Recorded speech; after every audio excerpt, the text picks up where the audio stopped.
અરે હિરલ, મારી ચાનું શું છે? મારે બહાર જવું છે, ફટાફટ લાવ ને.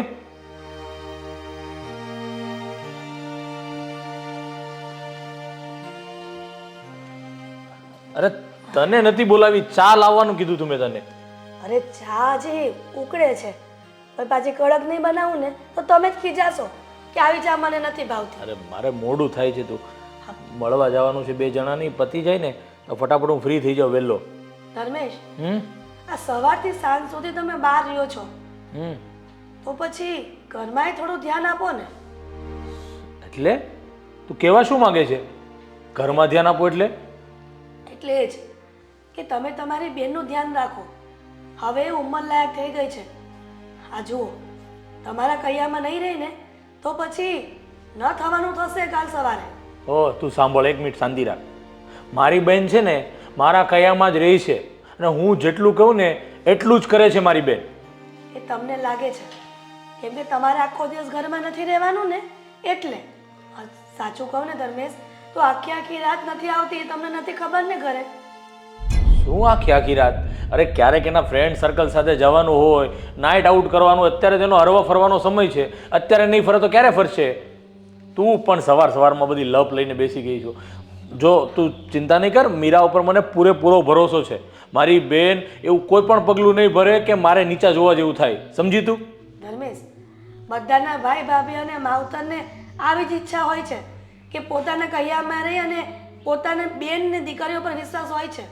પણ આ જમાનો તમને ખબર છે ને કેવો છે, અને કાંઈક પણ થશે ને તો બધું તમારા પર આવશે કે એના ભાઈને એટલી ખબર નહીં પડતી હોય, એનું બેનનું એટલું ધ્યાન ન રાખ્યું. મને મીરા ઉપર પૂરેપૂરો ભરોસો છે કે મારી બેન મને જરા પણ ખોટું લાગે કે સમાજમાં મારું નામ નીચું પડે ને એવું એક પણ કામ નહીં કરે. ધર્મેશ, તમને છે ને હવે એમ ઘૂસી ગયો છે, પણ આપણે બેનને કંટ્રોલમાં રાખીએ ને તો સારું. ચલ એવું હશે ને તો હું મીરા સાથે વાત કરી લે. તું ફટાફટ ચા લઈને આવ, મારે મોડું થાય છે. ચલ જા ફટાફટ જા. હું ચા કરો છો સવારમાં? આ તમારે છે ને કોઈ દિવસ શાંતિ હોય જ નહીં. સવાર પડી નથી કે ચા લાવ કર્યા કરે તો વહેલા જાગતા હોય તો? અરે હું તો વહેલો જ જાગ્યો છું. તારી ચા હજી ઉકળવામાં કલાક થઈ. તું જાની ફટાફટ ચા લાવની, મારે મોડું થાય છે.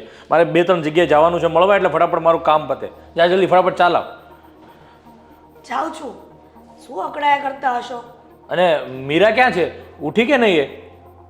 એક તો વાત કરું છું, મીરા હજી આવી નથી ઘરમાં. પછી કહેશે કે મારી બેનનું ધ્યાન નથી રાખતી. સાચું કહું ને તો તમને એમ થાય છે કે હું એનું આવું બોલું છું, પણ ભાભી તરીકે માની ફરજ નિભાવું છું. અરે સાચી વાત છે, તને એના પ્રત્યે લાગણી હોય, એની કોઈ ખરાબ બોલું ન થાય, તું બધું જાણતી હોય, હું સમજી શકું છું. પણ હવે આજનો આ ઝડપી યુગ છે, ભણેલી ગણેલી છોકરી છે, એટલે એટલું બધું એને ન સમજાવવાનું. એને પણ ખબર હોય કે મારે મારી જીવન કેવી રીતે જીવવું, સમાજમાં કેવી રીતે રહેવું. અને આજકાલના છોકરાઓને કેવું હોય છે ખબર છે? તમે જેટલું વધારે ટોર્ચર કરો, વધારે એને સમજાવો ને એટલું એને વધારે તકલીફ થતી હોય છે. એટલે વધારે બહુ ડિસ્ટર્બ ન કરવાનો. તું જા ફટાફટ ચા લઈને આવ, પછી આપણે રાતે નિરાતે એવું લાગશે ને તો વાત કરશું. ઠીક છે. હા, મારી વાત તો માનશે જ નહીં. હલો. અરે હા બસ આવું જ છું, હમણાં ઘરેથી નીકળું છું. હા પાક્કું. હા.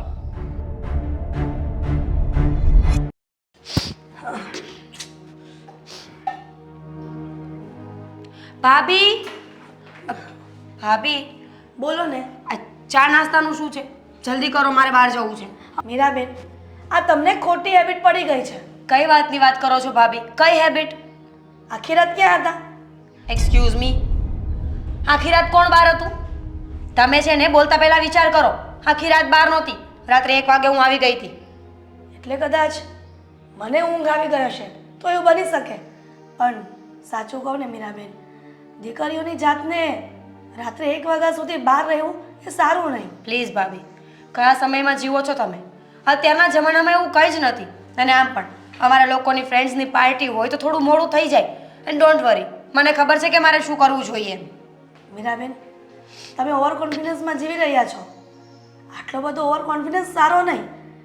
આપણે સારા છીએ, પણ સામેવાળું વ્યક્તિ કેવું છે એ આપણને કેવી રીતે ખબર પડે? પણ તમે કોની વાત કરો છો? સામેવાળું વ્યક્તિ છે કોણ? મને ખબર પડે છે કે મારે ક્યારે જવું જોઈએ, ક્યારે ઘરે આવવું જોઈએ. પ્લીઝ ભાભી. મીરાબેન, સામેવાળો વ્યક્તિ કોણ છે એ નથી ખબર, પણ જે બેનપણીઓ હોય ને અત્યારની એ પણ સારી નથી હોતી. અચ્છા, એ તો આપણામાં હોય ને ભાભી.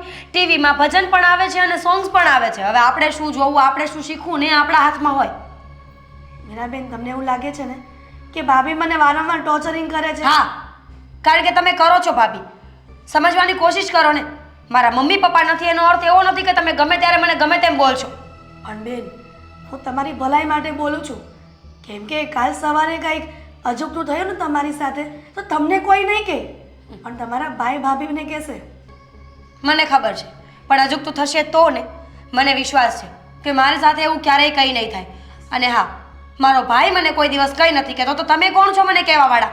જ્યારે હોય ત્યારે બસ પોતાનું લેક્ચર ચાલુ કરી દેવાનું. સવારથી સાંજ સુધી આ તમારા લેક્ચર સાંભળીને મારું મગજ ખરાબ થાય છે ભાભી. પણ બેન, તમારા ભાઈ આખો દિવસ ઘરમાં ન હોય અને હું તમારી સાથે રહેવાવાળી, બધા મને જ કહેશે કે નણંદને કંટ્રોલમાં ન રાખી, કાંઈ શીખવાડ્યું નથી. બધું જ આવડે છે મને. આ તમે જ્યારે પિયર જાઓ ને ત્યારે ઘરના બધા જ કામ, રસોઈ બધું હું જ કરું છું. મને ન આવડતું હોત તો કેવી રીતે થાત? શું કેવું તમને હવે? તમને કેટલું કહું છું, પણ તમારા મગજમાં ઉતરતું જ નથી. મને બધી ખબર પડે છે ને એટલા માટે. તમને શું ખબર હોય કે જમાનો ક્યાં પહોંચ્યો છે? તમે તો બસ આ ઘરની 4 દિવાલની બહાર ક્યારેય નીકળતા નથી, એટલે શું ખબર હોય? બેન, માથા પર જવાબદારી આવે ને તો ભલભલી સ્ત્રી ઘરની 4 દિવાલ વચ્ચે જ રહેતી હોય છે. હા, જ્યારે મારી ઉપર જવાબદારીઓનો બોજ આવશે ને ત્યારે હું પણ આવું જ કંઈક કરીશ. આ ઘરની 4 દિવાલમાં કેદ થઈને રહીશ. પણ ત્યાં સુધી પ્લીઝ મને ફ્રીડમથી જીવવા દો. મારી લાઈફ છે એને છે ને સ્પોઇલ કરવાની મારે કોઈ જરૂર નથી. તમે ગમે તે કહો, પણ હું તમને તમારી રીતે નહીં જીવવા દઉં. તો શું કરશો? મારા ભાઈને ચડાવશો? તમારા ભાઈને કાન ભંભેડીની વાત જ નથી આવતી. શું કામ તમે એવી ઊંધી વાત કરો છો? હાથે કરીને બોલાવડાવો છો એટલે. અત્યારે આવીને ફક્ત ચા નાસ્તો માંગ્યો એમાં આટલું બધું લેક્ચર આપવાની શું જરૂર હતી? હું તો તમને ખાલી જણાવતી હતી કે ઘરે વહેલા આવી જાઓ, અને ચા તો ક્યાંની તમારી કમ્પ્લીટ જ છે. પણ મને એમ હતું કે તમે હજી આવ્યા નથી એટલા માટે. ખરેખર મને હવે અફસોસ થાય છે કે મારા મા બાપ નથી. જો આજે મારી માને મારો બાપ જીવતા હોત ને તો તમારા આટલા તીખા વેણ મારે સાંભળવા જ ન પડતા હોત. ભાઈ છે, ભાઈ કેટલો પ્રેમ કરે છે, કેટલી લાગણી છે ને મારા પ્રત્યે. પણ તમને તો એ સહન જ નહીં થતું હોય ને ભાભી? મીરાબેન, તમે આટલું જે બોલી રહ્યા છો અને તમારા જીવન કાર્યમાં જે તમે ફરો છો, હરો છો, ફ્રીડમથી રહો છો ને, આ બધું તમારા ભાઈની લાગણી અને પ્રેમના પ્રતાપ છે. આ એના કારણે તમે બગડી રહ્યા છો. કોણ કેટલું બગડેલું છે ને એ બધાને જ ખબર છે. હરેક વ્યક્તિ પોતાની જવાનીમાં ખેલ કરીને જ બેસે છે. હા તો કેવું ખબર છે કે ડાય સાસરે ન જાય ને ગાંડીને સલાહ આપે. જે માણસ જે પરિસ્થિતિમાંથી પસાર થયું હોય ને એ જ શિખામણ આપી શકે કે તમે આવું ન કરો. એનો મતલબ એમ કે તમે પણ લગ્ન પહેલા રાત સુધી ફરતા હશો, ફ્રેન્ડ સર્કલમાં જતા હશો અને કંઈક થયું હશે ને એટલે જ મને સલાહ આપી રહ્યા છો. મીરાબેન, તમે કેમ નથી સમજતા? આ દુનિયામાં ઘટના જોઈએ છે ને એટલા માટે તમને સમજાવી રહી છું કે તમારા ભાઈનો તમે ગેરફાયદો ન ઉઠાવો. ગેરફાયદો?